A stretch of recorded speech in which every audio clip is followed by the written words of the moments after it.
morning. I am Hi, here. good morning. I just, bear with me a second. That's all right. I just realised I'm too hot. Turn the radiator down.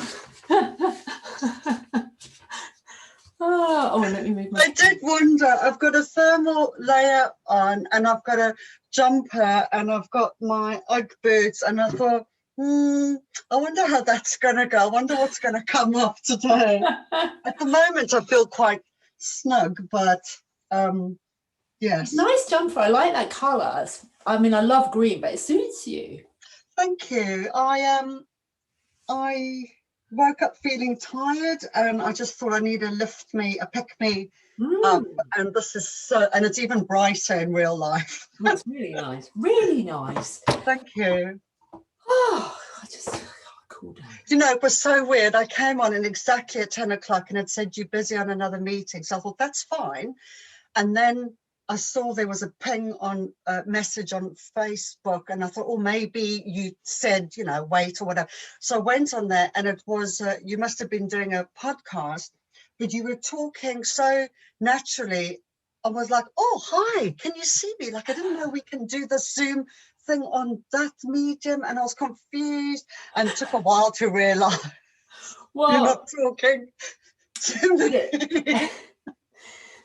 Well, yes. Well, not directly to me, no. Well, but in a way, yeah, doing the Facebook Live, I should be able to engage with people on there, and that's the whole purpose, except that I was trying to multitask with Instagram Live, which is on my phones, so if you see the Instagram version, you see the side of my head looking up. I'm very impressed. Any multitasking is like, no.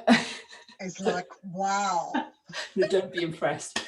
But the reason that I'd finished that and had time to jump into our call. I was finished in time, except I went into the wrong room. Of course you did. Yeah. So I was waiting for you thinking, I'll just double check that. So that's why I'm a little bit late. And I was bang on time because of course I needed my cup of tea before we even. Indeed. Yeah. So fill me in. What's happening? How are you doing? Feeling a bit frazzled just because I woke up. I didn't wake up late. I didn't want to get out of bed, so I snoozed a bit because I didn't have a good night's sleep, and all my stuff that usually gets done before I speak to you hasn't got done. But I'm glad to be here. I'm going to breathe. I'm going to relax, and I've had a good week. Nice. Which is good. I kind of like, can't even remember what I did, but I spoke to you on Tuesday. I had my talk on Tuesday. Oh yeah, that went well. We spoke about feedback. I've saved some of the emails that I've got from the person who organized the talks just to say what they enjoyed, and they'll hopefully have more feedback for me. But your thing was very helpful initially when you were telling me about it. I thought, oh, I won't be able to multitask, but I realized right at the end of the call before I log off, I can go into the chat and save them. So I feel so professional. I haven't even done that yet, but I'm like, whoa, watch me do that next time. But the really coolest thing, and I should really celebrate it and speak it out loud, was yesterday. One of my clients that I did the talk for, they asked me to do stress management training, and at the moment there's about 40 people, and I said, oh, not a problem, and I used to do this and I can do it online, blah de blah. And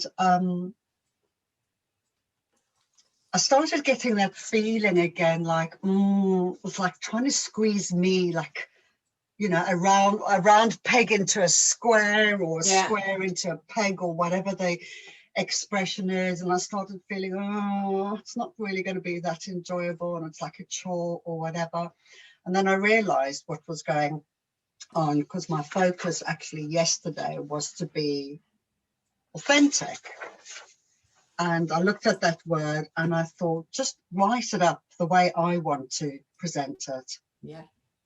And I don't care what the research says. Well, obviously, I mean, I do. You know what I mean? Yeah, But yeah, I do. I don't care what the standard is out there for stress management, because when I've been on it, it hasn't necessarily worked for me. Yeah.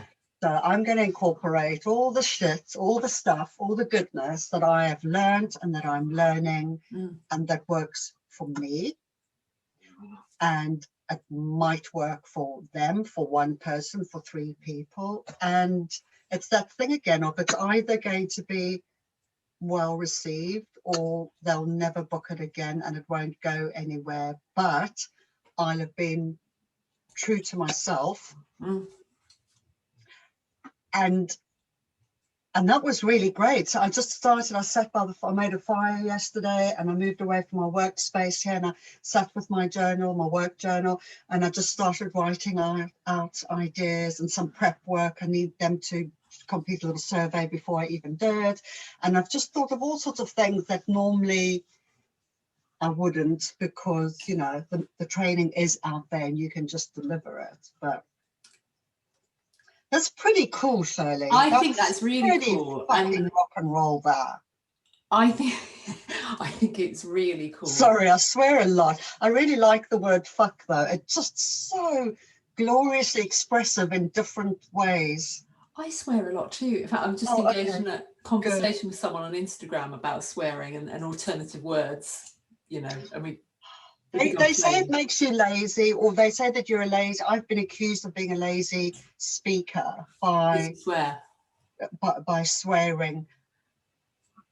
And for me, it's just the word fuck. It's so fabulous, and you can use it in so many ways. Anyway, okay. Yeah. I love the word. Yeah.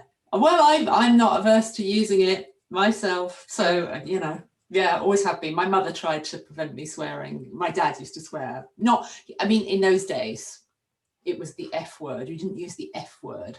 You know, it was bloody, which is nothing these days. But yeah, my mum tried to stop me copying my dad. But you see, it always got a laugh. So wasn't exactly discouraged. Playing for the audience. I love that. Oh yeah, no, they shot themselves in the foot with that by laughing. Yeah. That's just yeah. That's really funny. So that's really cool. And as you were prepping and writing this, you know, you obviously felt it was cool. And what does your gut say about how it will be received? You talk about whether it's well received or not, but what's your gut on that? It's going to be well received. It is, because I've been, and also they're not a brand new company out the box. I've been within the industry, which is architects, for 16 years, massaging and workstation assessments, till I started doing the OT stuff. And I know what the issues are in that industry particularly. So I'm pretty well equipped really to be the person to deliver it. And just some of the feedback that I got last week as well, even after Tuesday's one, you know, that a few people had mentioned specific things like gratitude, you know, because I'd mentioned journals and gratitude, the lists and things. So it's something I've done for a number of years. And that the talk wasn't even about that. That was just a little, you know, an added. And, you know, on the back of that, I think 2 or 3 people went out and got themselves journals because they actually want to do the writing down of the gratitude. And that's got nothing to do with the architecture industry. But yeah, I feel like it will be well received. Yeah, it will. And, you know, I'm glad you said your gut is telling you it will be, that you're right, it will be. Authenticity. I can't even believe, no, I washed my mouth. I nearly said authenticity sells. It's like, oh my goodness, it's been commoditized. If I was there, I'd shoot you in the head. Or maybe just a bit of that. Yeah. But yes, authenticity is, you know, it's a good thing. I know, it's an awful thing. But the thing is, you're right. off the peg stuff. You know, I read blogs all the time, you know, 10 things to do to, and I think, it's been regurgitated. They've looked, they have gone, you know, which is maybe how I would have taught it years ago. yeah, You go and you see what the research says, and you know some stuff, yeah, and it's not as easy in that in real life and in this industry where the client is king, the client pulls the strings, there are really deadlines, you have to work overtime, sometimes you just have to work weekends, you can't have firm boundaries and tell your boss I'm not working this weekend, because that is not the industry. In certain cases you can, and in certain cases you can't. It's not this blanket. So yeah, the stuff that's out there is so generic and has been churned up, and then they put it out there and it gets churned up. So it's a watered down version of what might possibly have been helpful, but no, I'm gonna make it up. I'm gonna put together, oh, I like that, I feel empowered. I'm gonna put together all the skills and the knowledge and the lived experience that I have. I'm fully capable of doing this and deliver it. Oh my goodness, who am I? You're Rose. You're Rose, unique. Nike? Like that. I like that too. I like that. So what's the plan? In fact, let's just rewind. So you had a bad night's sleep. Does that mean you didn't get time to do your meditation yet? I'm going to do it. Well, I haven't fed the goats either. So after this, I've decided I'm going to do the goats, and when they are quiet, because they just, when they're quiet, I'm going to come back and I'm going to meditate. And and I can, because nobody else is about. The dogs have been fed. My day's started. So yeah, cool, like it. I did get time to journal, and I could have squeezed in a meditation, but Chris was getting his bike ready because it's a nice day, and my bike ready in case I wanted to ride. And it would be the first day on my new brand 650 Kawasaki. Never ridden it before, so he was doing that, and I didn't want, you know, I wanted to be sort of involved in that. So you've got a new bike? Yeah, well, it's not brand new, but it replaces my 125. I've had a 125 for four years, and then finally in October last year, with the window between lockdowns and stuff, I got to do my big bike training. And I passed with first time. And there were guys on the course that, you know, had done it like 3 times and hadn't passed. Passed first time, and then Chris swapped my 125 for the 650, but it came from Germany, and the registration in the UK took so long. I only got the registration, or got it registered, about a month ago maybe. So I've been waiting all this time. I couldn't ride it. And as of yesterday, my insurance is ready for the bike. So today is officially, and it's good weather, I can officially get on my bike today. Brilliant. So where are you planning on riding it? Just out. My pottery teacher has said that I can collect my mug. And also I'm just aware it's lockdown. I'm not supposed to be out. So I might go fetch my mug. I might pop into the garden centre to get some wrapping paper for my stepdaughter's birthday, and then come back. But I mean, if it wasn't for lockdown and COVID, I'd go to the coast or something. I'd do like a 100-mile ride today, but it doesn't feel right. I'm going to stay close to home. I'm so excited. And Chris lowered the seat for me. So he redid the seat. He took out about 1 inch of padding. And there's some specific tool thing you can use for inside the bike. I don't know what it is, that you lower it. So I can actually, it's a big bike. It's a big, heavy bike. I never knew you could do that. Yeah, I didn't know either. And he said, oh, we'll just come down by that much. And I thought, oh, will it make a difference? And between taking out the padding of the seat and making it lower, and that, it must have come down that much, and my feet can be flat on the floor. Well, almost flat. Brilliant. That's brilliant. Because I used to ride a bike. I don't anymore. I completely lost my confidence. Yeah, I did. I lost my confidence with it.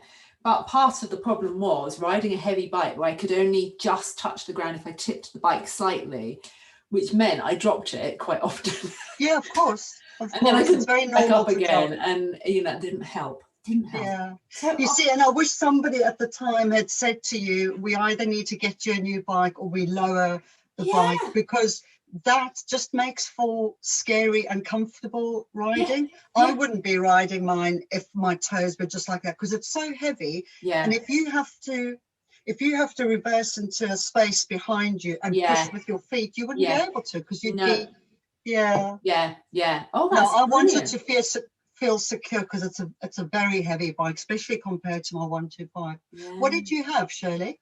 Oh, at the time, and while I'm going back to the 90s, it was and it was an old bike then. I think it was a Honda 500 VC something or other. I don't know. So, you know, Oh, not huge, but lovely. it was heavy. My son would be really envious because he has his full license, but he's still on a 125 and he really wants to He get. wants to go. Yeah. I mean, mine's old. It's not a new one. This bike, actually, I can't remember, 2009, 2011 or something. I didn't want brand new. And also because, especially in the beginning, you do drop your bike, because everyone does it. You do drop your bike, especially if you're tired or, you know, your feet aren't touching or whatever. And I just thought, yeah, I didn't want something brand new. I want to be able to scrape it Yeah, because till I get used to a big bike. Bent the wing mirrors, bent the brake. Oh, yeah, yeah. You name it, I bent it. Oh, that's brilliant. So, remind me where you live. You said you can get to the coast. You've told me before. Whereabouts? Oh, so I'm in West Sussex. I'm probably, yeah. Oh, yeah. And I mean, I'm closer to Horsham in West Sussex. So we are probably half an hour to Worthing, a little bit further to Brighton. Yeah. Yeah, we'd I'd head out on my bike there today if it wasn't for lockdown. Nice. Yeah. Nice. Okay. Lovely. That's nice to know. That gives me lots of, I mean, what's really lovely, we'll use that today. Good, I didn't even think of that.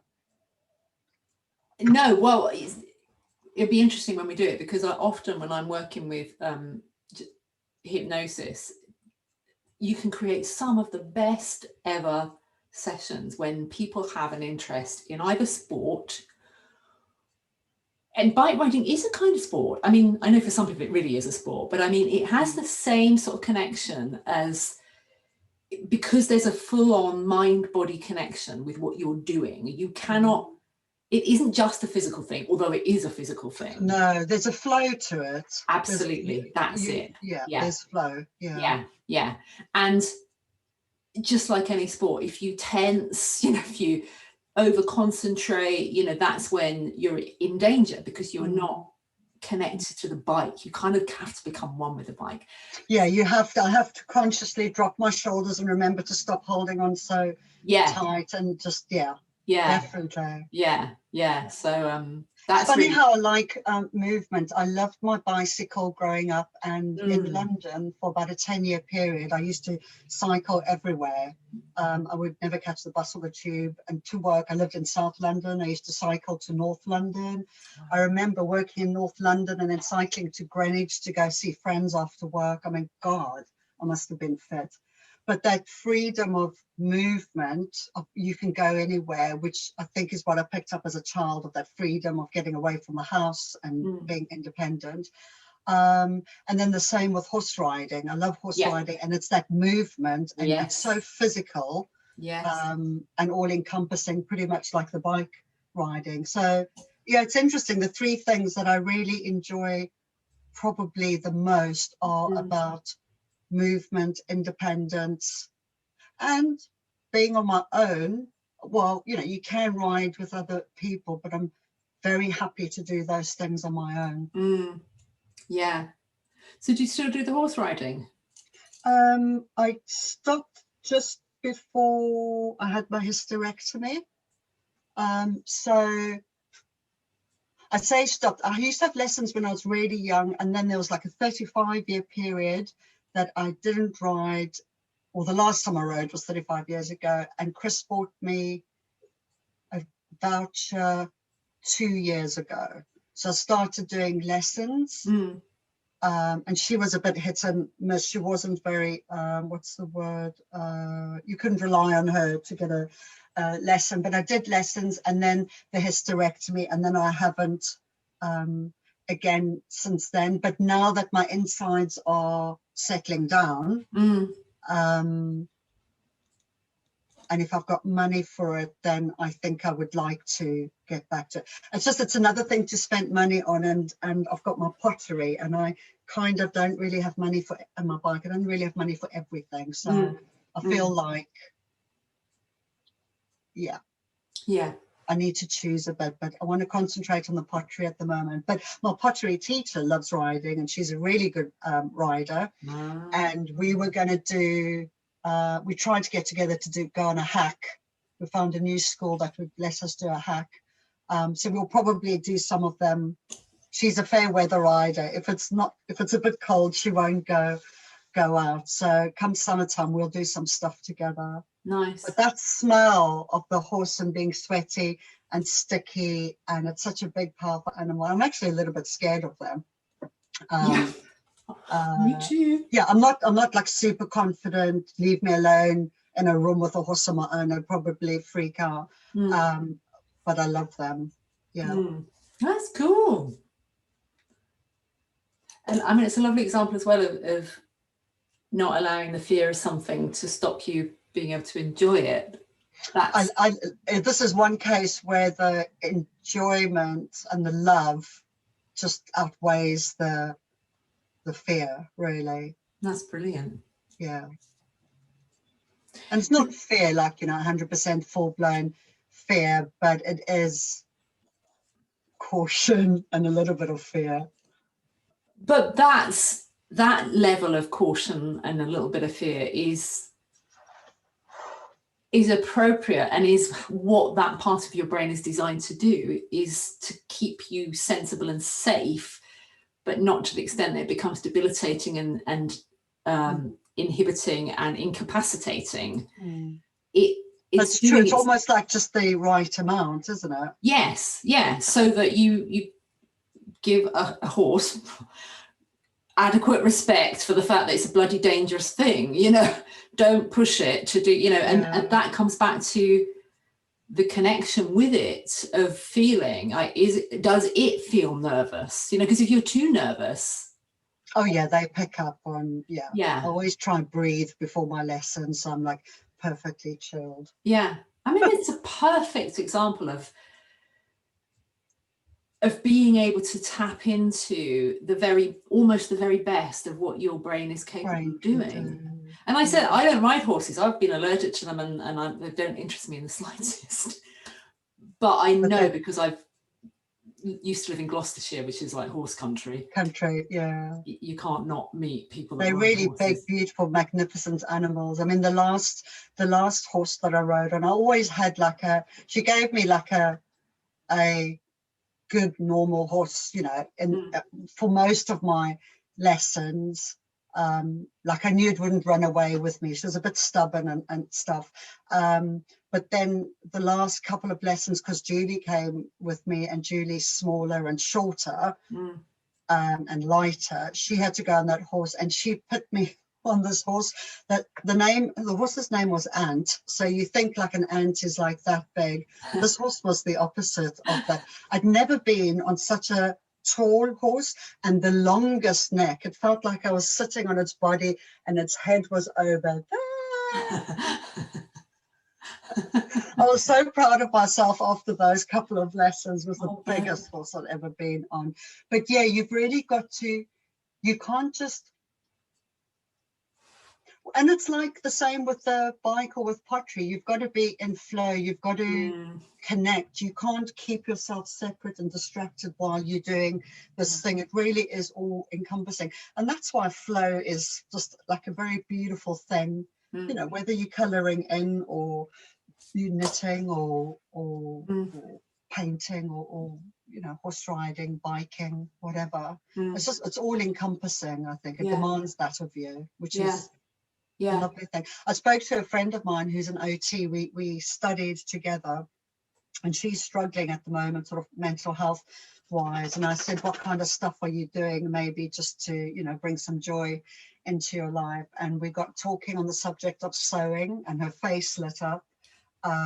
Sewing, and she'd never tried watercolors before, and she always thought, oh, I'd love to, you know, give it a go. And she loves plants, and she's getting into her garden, so she started with that. And we it's probably a leaf about a mile away down the road. And we spoke about the flow, because Jesus, Simmons, come quick, chop. We spoke about the flow, because occupational therapy is about that. It's about the doing and being fully absorbed in that. Let me just check in that moment. Boys, you're being wankers. Come on.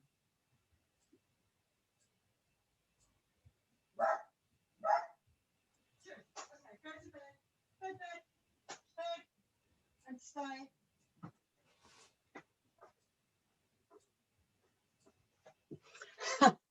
They're very good when there's a reason to bark, because, you know, like postman's in, I wouldn't know otherwise, but sometimes it's just the leaf or the tree moves in the wind or something. But again, speaking about that flow, that all encompassing, and the joy that it brings you of just losing yourself. And it is mindfulness and meditation, isn't it? It's disregarding or not disregarding, but it kind of just stops all the outside chatter, and you're able to, and I could see it while she was talking about it, you know, work sounded a bit stressful. She's a pediatric OT. Work sounded a bit stressful, and then she showed me the dress she made, and we spoke about the painting, and, you know, and it was inspiring. And then I went online and ordered the same pattern dress. It's like a house dress, garden dress, and I ordered material. I've never in my life cut from a pattern and made anything, and I'm going to give it a go. Ooh. Oh, that's brilliant. God, I need to be a woman of leisure. Honestly, I don't have time to go to work. I should just be horse riding, bike riding, making frocks and pottery. And I think I need to have a word with my husband. Yeah. But that's interesting. And what you described there, I didn't realize that that's something you use in OT, the whole idea of flow. I know positive psychology is all about getting people into flow. And I use flow, like I said, if someone is interested in sport or anything where I know they're in flow in the way you're describing, that's brilliant for hypnosis. Like, right, we can really ramp this up. That's good to know. Yeah. But it's something that I describe with people that are really, really, really stuck. I call it emotional navigation. And it's when they've lost all connection with anything other than doing,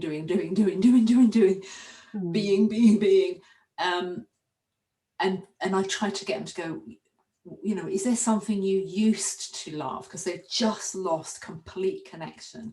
Is there something, even when you were a child, that you liked doing just for the hell of it?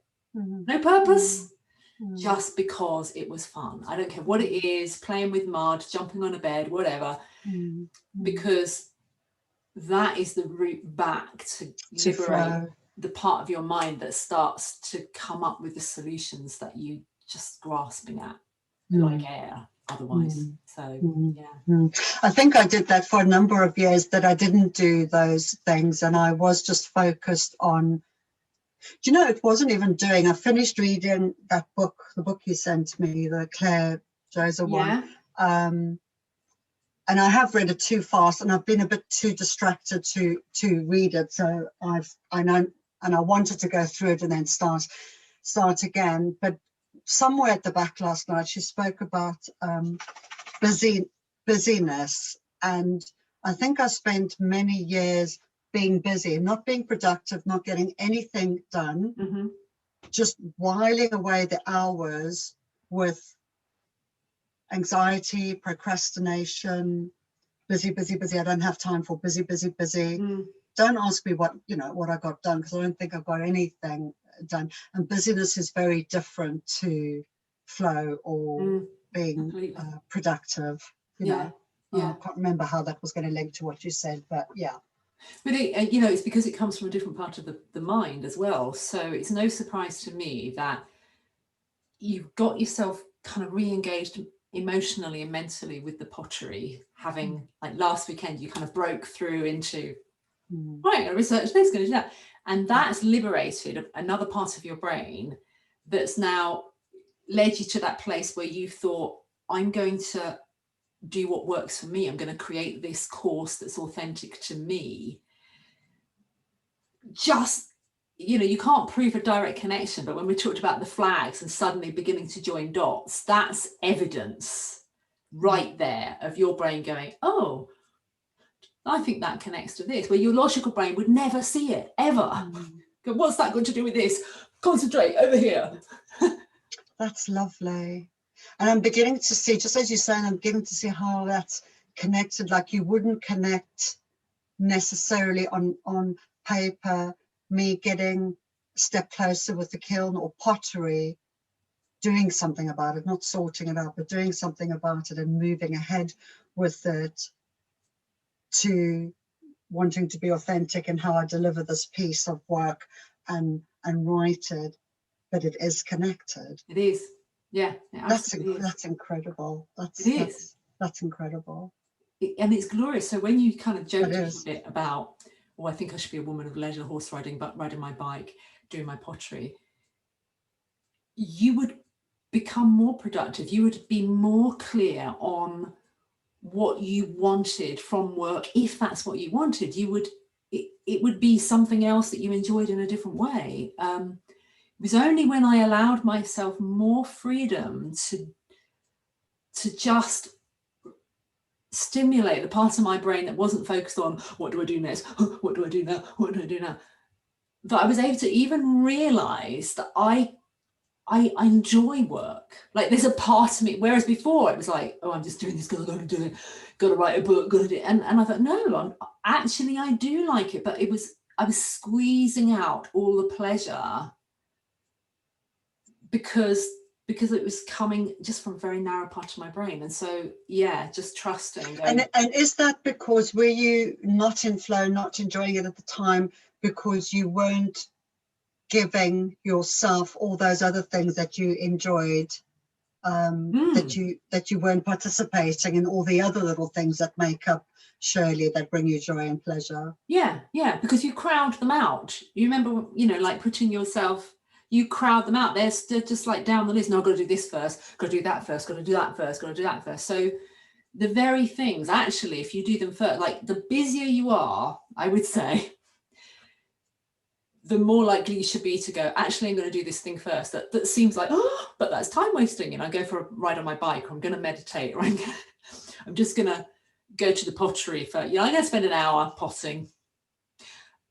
And you've got this mountain of things. Actually, I think doing it that way around can make you more creative, more productive, more engaged, and more connected in an enjoyable way with the stuff that was on the list that was just crushing you before. That's so lovely to hear, and I hear it, and it resonates, and I know it, and it's a relearning every day, because it's so hard, can be so hard to do. And I suppose that's society tells us we're only productive, we're only worthy, we're only productive, we're only worth something when we are busy churning out. And it's always work related, isn't it? You don't get first prize for going for a ride on your bike, or horse riding during the middle of your day in your lunch break or something. No marks for that, but you get marks for working harder, faster, longer.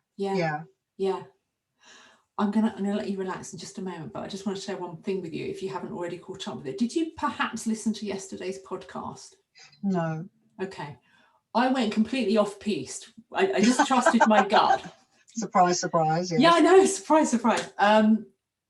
But but actually I think you get those moments of clarity when you go completely off piece. You go, I don't know where I'm going with this. And you'll hear in the episode, I begin with, go, I don't know where I'm going with this. Yeah. And this could be, I'm going like, don't do this, don't do this. I talk about the notion of I am nothing. Mm-hmm. Because normally that would be a phrase that you'd think you'd be dissuading someone from, of telling them how they're something, how they're, you know, they need to look at what they can value and looking for worth, and seeing that as an expression of inadequacy and self-doubt and all of those things, which it can. But what I realize is when we do that, it's, we might say I am nothing, but actually there's a bit that goes with that. I am nothing of value. I am nothing of worth. I am worth nothing. Mm-hmm. But actually, if you just stick with I am nothing, I was been playing with this meditatively and going out for walks. I am nothing, I'm nothing, I'm nothing. What does that mean? And I noticed it made me feel more empowered and lighter and taller. And I thought, what's this about then? What does this mean? And I began to think of the notion that if you break the word, nothing is a truncated word for not anything. No thing. A no thing. Wow. Which means, well, hang on a minute. So that means I can let go of the thing, whatever it is that maybe other people expect me to be, or that maybe I think I should be, or that I've always been. Being no thing just suddenly gives you freedom. It's like, okay, I can be nothing, I can be nothing, I can be nothing. Yeah. Then you choose. And if everybody else is nothing too, in your head, you're nothing. But but if everyone else is nothing too, then it kind of releases us from obligation and judgment, and I'm quite, so this is very experimental. We can choose, and then we can choose almost like who we want to be. If we are no thing, no particular thing, all these labels we have placed on ourselves, we are no one thing. That's how I'm reading it. We are no one thing. Yes. Yeah, that's quite liberating, isn't it, in a weird way? Yeah. So I'm playing with that right now. Anyway, you go and relax in your chair. Cool. Let me just close my door. Might end up having a dog or two on my lap. Oh, that's all right, isn't it?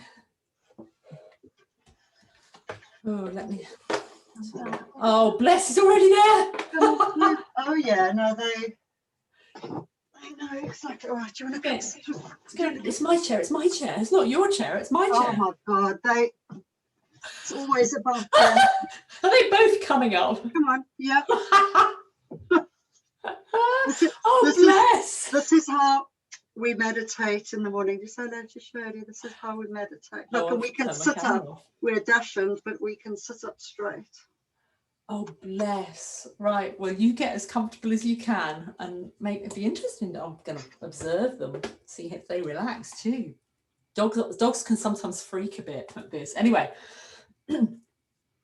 just as you close your eyes and settle into the snugness of your jumper, and just settle in with the dogs, just gently finding that rhythm, the flow that exists between you.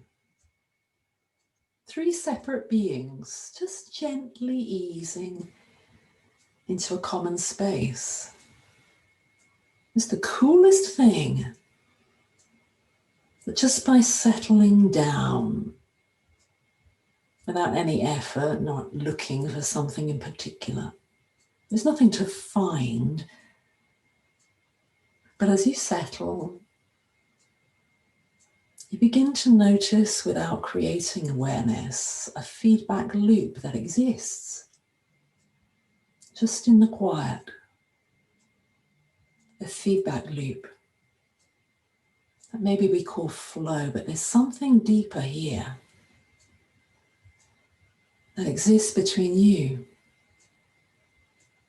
and the animals settled down with you. A gentle feedback loop, a shared flow, And maybe this flow is similar or different. Just imagine yourself now in this beautiful feedback loop of connection, connectivity, ease, a space, like a virtuous circle that works for you. Just celebrating the coolest thing. Imagine stepping onto your bike, stepping into the bright sunshine.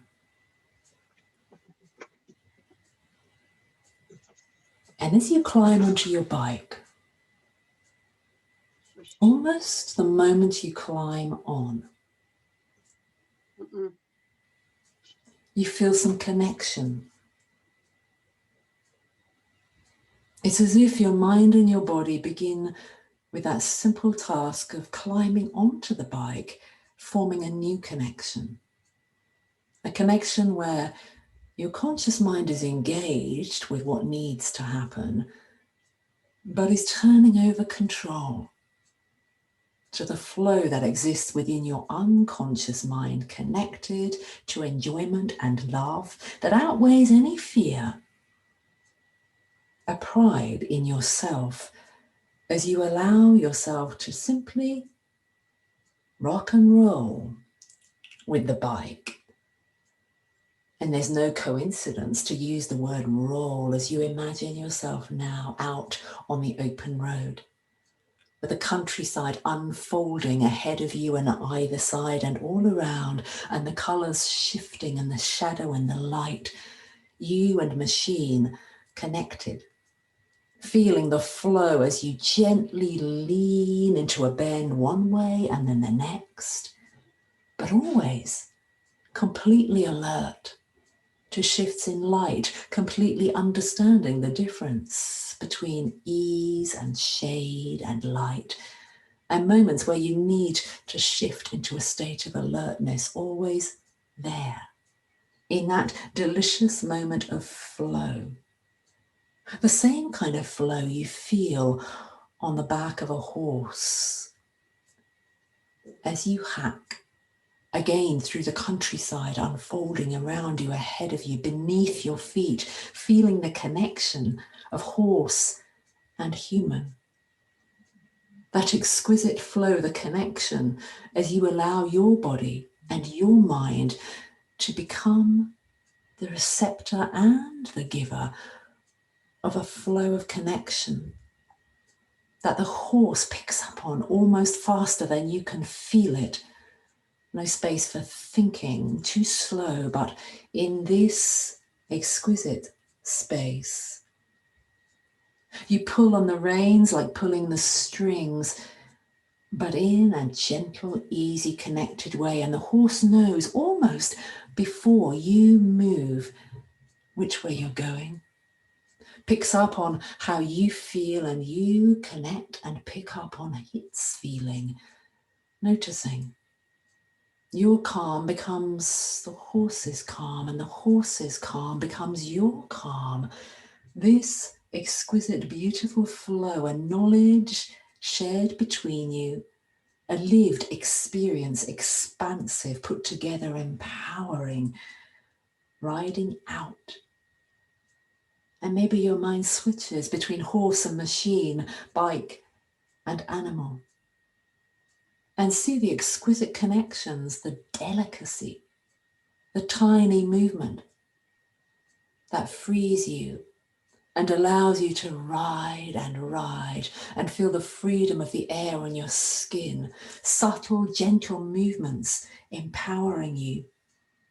Perhaps you envisage yourself riding out to the coast and see the sea opening up in the distance, on the horizon, the light glinting, dancing. A parade and cascade of light around, shifting light, sands of time. Those shifting sands become something pleasurable. Maybe you imagine down on the sand with a horse just gently cantering or hacking along the edge of the shore, feeling the difference, the connection, the salt air, the sweetness, the stickiness, the aroma. And in this space where there's no particular intention other than to be in flow, connected, you can celebrate the coolest thing, that your thoughts in the background organize differently. Allow ideas to filter through. Maybe not in that moment. In that moment, you're completely in flow, but later, joining flags and dots and creating new pathways of sensory opening.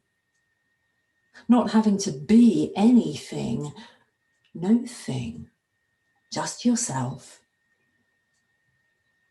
Connecting with what works for you, what feels right, what lifts you up, authentically all-encompassing, losing yourself to find yourself. Not lost, but found. In the love of movement, cycling through your mind, cycling through experiences had, experiences to be had, feeling connections, not necessarily with times or places, but with your body and your mind engaged together. The flow, loving the movement, cycling through with ease and flow. The cycle of this flow is everywhere. You take it with you, there on the inside, settling down. Without needing to rely on concentration, the hit and miss of logical processing, just settling down, alone, with the flow of your thoughts, just cycling, like thoughts on a breeze and a leaf bobbing, or a gull dancing across the waves, or the crest of the right waves, just movement, loving the movement, riding out, empowered and effortlessly, allowing the rock and roll of the waves, of the movement of the horse, of the bike, to allow your mind space, freedom, to simply be outside the chatter, to no longer feel compelled to be a square peg in a round hole, no longer losing yourself, but finding yourself in this flow, this connection, this enjoyment and love that outweighs any fear. So that ideas begin to flow into prep work without effort, without squeezing, containing, just going with the flow, rocking and rolling. And in this space, finding more authenticity, not having to think hard at all about what works for you, just allowing to feel into what works for you, this flow, this all-encompassing connection, enjoyment and love, truth to yourself, your truth. No longer seeking, but finding, giving it a go. The coolest thing, finding something you weren't even looking for, or rather you were. But the moment you stop looking and just go into flow, connected, celebrating the coolest thing, rocking and rolling, allowing the feedback loops to simply circle round, cycling and cycling everywhere, here and there, no particular direction, just going with the flow, allowing the landscape to unfold, the horizon to lay out before you, the light to dance, empowered, putting together skills and knowledge and lived experience without even trying to pull any strings, just going with the flow of what works for you. Trusting in being no thing. One moment you could be something or nothing. Just losing yourself in finding yourself empowered and free, loved and loving, enjoyment, just rolling with it. And maybe you find yourself out hacking and feeling the drama and the speed and the thrill. And at other times you just gently go with the flow, just feeling the pot and the clay in your hands as you close your eyes and you feel the clay. No need to look, simply spinning, spinning, feeling the depth and the shape, taking shape, form, just effortlessly allowing the flow, the spinning, the cycling rounds everywhere, the movement taking you where you want to go, being nothing but yourself. And you can speak it out loud and celebrate the coolest thing, this feedback loop, giving it a go, allowing yourself freedom, connection, flow, enjoyment, love, outweighing any fear, expanding pride, empowered, expanding the knowledge of the lived experience, your skills, your truth to yourself. Movement, beginning with movement. So gently take your time, just reconnecting and noticing that feedback loop there as you rest and the dogs rest too. And slowly, the three of you just gently come back to this awareness of the light around you and the room that you're in. And when you're ready, just slowly open your eyes.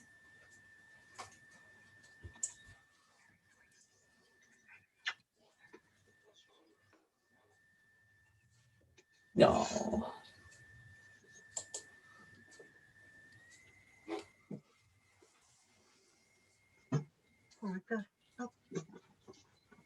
And it wasn't even a postman, it was just a bark for the sake of barking. Very good barkers. Well, that was nice when they settled down though, wasn't it? That's how we sometimes meditate, although lately I've been making sure they go to their bed and I meditate on my own, because I I mostly let them rule the roost. You know, they can always sit on me when I'm on the sofa, and they can always sit on me when I meditate, but actually it's just nice to have my own space and my own time. As well. Must be like having kids, I suppose. You just love them so much, you let them run all over you, but actually you need your own time as well. Definitely. Not that I'm comparing my dogs to your children, but you know what I mean. No, I think you're right. Yeah, I mean, yeah, you need boundaries with dogs, people, children, definitely. I think so. Yeah. That was really lovely and delicious. Thank you. That had like all my favorite things in, and it felt so yummy. Like horse riding and pottery and cycling and biking and going from one to another, and like, oh my goodness, it was so lovely. And I was thinking, as you were speaking, I was really getting a sense of what you said earlier about how you didn't enjoy your work as much before, but now, because you've expanded and you do all the things that you love, it's brought that joy into your work. And I thought, yes, I can see exactly how, because otherwise you're just expecting your work, because that's what we've been taught and brought up to believe, that's the focus and the most important thing, and you're expecting that to make you happy and bring you all the joy and bring you all the flow, and it doesn't, and it can't be everything, just like a person can't be everything to you. And you have to get that joy and flow from somewhere, and you get it from the things you love. So really we should be taught and brought up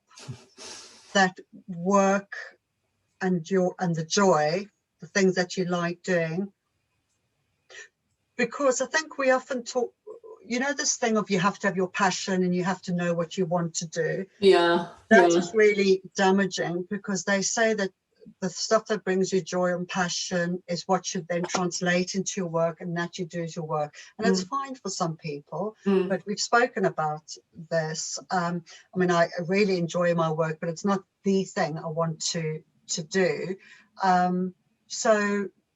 So why not find the joy and the loveliness in all the things that I really do super love to do? And, you know, we need to work, and you want to do work that's enjoyable, and that feeds into the other one. And it just feels actually quite simple now that we've had today's session. I mean, that's not rocket science, but I've never really thought of it in that way before. And I don't think many people do. I mean, I know positive psychology are very hot on flow, as I said. So they kind of do recognise it now with positive psychology, but I think it's partly to do with the fact we recognise as human beings, when we're toddlers and we're first learning the way the world works, we recognise that play is a fundamental tool. Play is not just play. Play is learning. Play is discovery. Play is vital. But then we act like we don't need that as human beings anymore. That's just the preserve of a small time in life, and now you don't need that anymore. And I think that's probably wrong. Definitely. And after this discussion, I'm really going to think more about it and how it feeds in, and how it's really vital for that work part of you and the adult part of you. You know, I've always been aware, and it's I remember doing a stress management talk a few years ago. We speak about the spiral, like you're doing all these things, and you've got, you know, you meditate in the morning, and I've got my yoga, and I'm eating well, and I'm drinking water, and everything's great. And then because I'm stressed with work, maybe meditation drops off, then yoga drops off, and you know, from doing all of this, you get smaller, so all you're doing is work and the things that support you. So I understand it from that point of view, but that's not exactly quite the same. It's really having a deeper understanding about the importance of those other things that bring us joy. No, I think it is a bit different, because people exercise for the sake of, I need to exercise, I must drink water, I must meditate. Yeah. You know, when I think of what can I do today that's joyous and that's going to bring me flow, I don't think of meditation. I think of my bike, or I think of pottery. I love meditation. So that's a different aspect. Maybe that vortexy thing, that widening at the top has got to be with the stuff that puts us in flow. The stuff that we really love, just because we love it, not because it's good for us and we should do it and we're good at it or whatever, but just because we love her. Yeah, I'm just thinking out loud, because I've known about the other one of, you know, those things fall by the side when we get busy, and that's what keeps us going. But this is different. Oh, I love her. This is really, whoa, got to make some notes. Right. Wow. That was awesome. I'll let you make your notes before I interrupt your flow of thought. Thank you. Just give me 1 sec.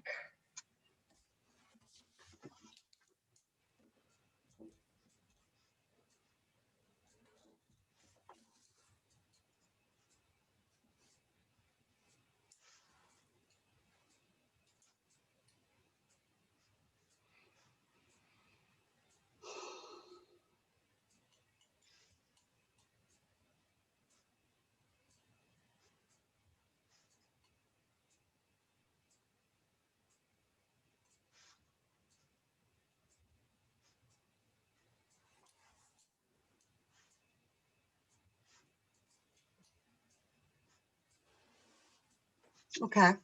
Yeah. I know we're run over slightly. I just want to share one thing, which is not exactly the same thing, but just as a sort of an example. What was it yesterday? Yesterday I spoke at a networking group, and it's been booked for ages, and I've spoken at loads of events. But recently I've done some webinars and I've done the whole slide thing. So normally I don't really like slides. I like to engage with people, but of late, you know, I've been doing webinars. I do the slide, so I was spending all day Monday, I think. Where are we?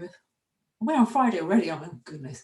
I spent a big chunk of Wednesday messing around with these slides. You know, I was making myself do the thing, do, and it was just slow and laborious. I wasn't feeling into it and I couldn't quite get clarity. And I went to bed that night, and I normally sleep pretty well. I'm quite good. And I had the worst night's sleep. I couldn't sleep. I just kept turning, I've got to do this. I was in that awful state that you sometimes get with work. And I'd set my alarm for 5 thinking, I just have to pick it up early in the morning. It's when my brain works really well. I'll do it then. Well, because I'd slept so badly and I'd set my alarm, I hadn't noticed that it said PM instead of AM. So it didn't go off. Didn't go off at all, which meant I slept later than I normally sleep. And I was doing this talk at 10 o'clock. So the old me would have probably panicked about that. But I got up and I thought, well, there you go. So I just have to go with this. I'm not going to change it. I'm not going to rush around. I'm going to just do it how I used to do it. I'll just talk. I'll just jot down some structural notes. I'll go do my meditation, have my coffee, sit in the sun, have my toast. I'm not rushing anything. I like it. Yeah. And it was fine, as you might expect. It was fine. And I thought, God, all that ridiculous pressure. Anyway.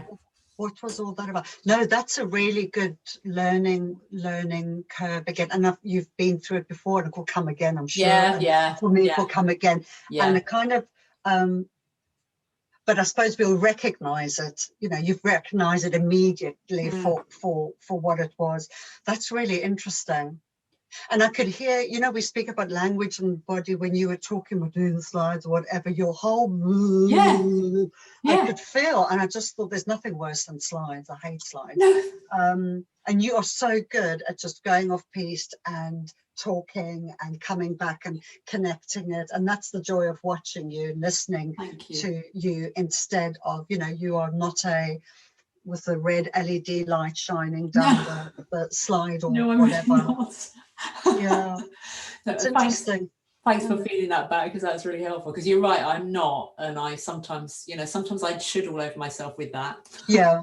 I think it's really, you know, we are just brought up in we might not realize it, but just like you get systemic racism and homophobia and all sorts of, there's all this systemic otherness of the shoulds and the shouldn'ts, especially as a woman.